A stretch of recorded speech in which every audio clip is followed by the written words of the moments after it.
ಮುಂಬರುವ ಗ್ರಾಮ ಪಂಚಾಯತ್ ಚುನಾವಣೆಯನ್ನ ಎದುರಿಸಲು ಭಾರತೀಯ ಜನತಾ ಪಾರ್ಟಿ ವ್ಯವಸ್ಥಿತವಾಗಿ ಸಜ್ಜಾಗಿದೆ. ಬಿಜೆಪಿ ರಾಜ್ಯಾಧ್ಯಕ್ಷ ನಳಿನ್ ಕುಮಾರ್ ನೇತೃತ್ವದಲ್ಲಿ 6 ತಂಡಗಳ ರಚನೆಯಾಗಿದೆ. ಈ 6 ತಂಡ ರಾಜ್ಯದ ಎಲ್ಲಾ ಜಿಲ್ಲೆಗಳಿಗೆ ಪ್ರವಾಸವನ್ನ ಮಾಡುವ ಮುಖಾಂತರ ಗ್ರಾಮ ಸ್ವರಾಜ್ಯ ಸಮಾವೇಶವನ್ನ ಹಮ್ಮಿಕೊಳ್ಳಲಾಗಿದೆ ಎಂದು ದಕ್ಷಿಣ ಕನ್ನಡ ಜಿಲ್ಲಾ ಬಿಜೆಪಿ ಅಧ್ಯಕ್ಷ ಸುದರ್ಶನ್ ಹೇಳಿದರು.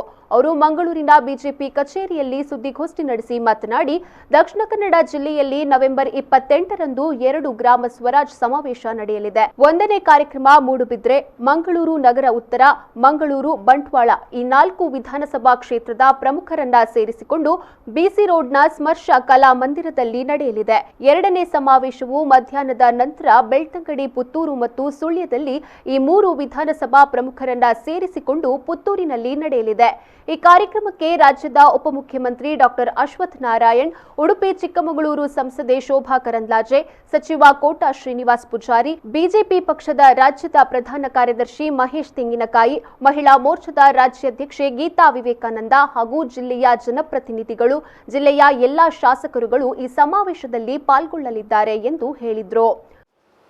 1ನೇ ಕಾರ್ಯಕ್ರಮ ಮೂಡುಬಿದ್ರೆ, ಮಂಗಳೂರು ನಗರ ಉತ್ತರ, ಮಂಗಳೂರು ಮತ್ತು ಬಂಟ್ವಾಳ ಈ 4 ವಿಧಾನಸಭಾ ಕ್ಷೇತ್ರದ ಪ್ರಮುಖರನ್ನು ಸೇರಿಸಿಕೊಂಡು ಬಿಸಿ ರೋಡಿನ ಸ್ಪರ್ಶ ಕಲಾ ಮಂದಿರದಲ್ಲಿ ಬೆಳಗ್ಗೆ 10 ಗಂಟೆಗೆ ನಮ್ಮ ಜಿಲ್ಲೆಯ ಪ್ರಥಮ ಸಮಾವೇಶ ನಡೆಯಲಿಕ್ಕಿದೆ.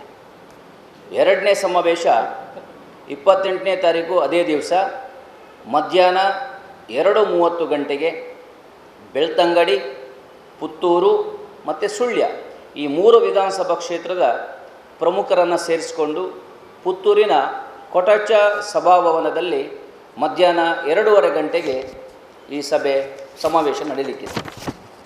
ಈ ಸಭೆಯ ನೇತೃತ್ವವನ್ನು ನಮ್ಮ ಜಿಲ್ಲೆಯ ಸಂಸದರು, ನಮ್ಮ ಪಕ್ಷದ ರಾಜ್ಯದ ಅಧ್ಯಕ್ಷರಾಗಿರುವಂಥ ಸನ್ಮಾನ್ಯ ನಳಿನ್ ಕುಮಾರ್ ಕಟೀಲ್ಜಿ ಅವರು ಇದರ ನೇತೃತ್ವವನ್ನು ವಹಿಸಿಕೊಳ್ಳಲಿಕ್ಕಿದ್ದಾರೆ. ಈ ಸಂದರ್ಭ ಸುದ್ದಿಗೋಷ್ಠಿಯಲ್ಲಿ ಬಿಜೆಪಿ ಮುಖಂಡರಾದ ಜಗದೀಶ್ ಶೆಣವ, ರವಿರಾಜ್ ಮಿಜಾರ್, ಸುಧೀರ್ ಕಣ್ಣೂರು, ಕಸ್ತೂರಿ ಪಂಜಾ, ಪೂಜಾ ಪೈ ಉಪಸ್ಥಿತರಿದ್ದರು.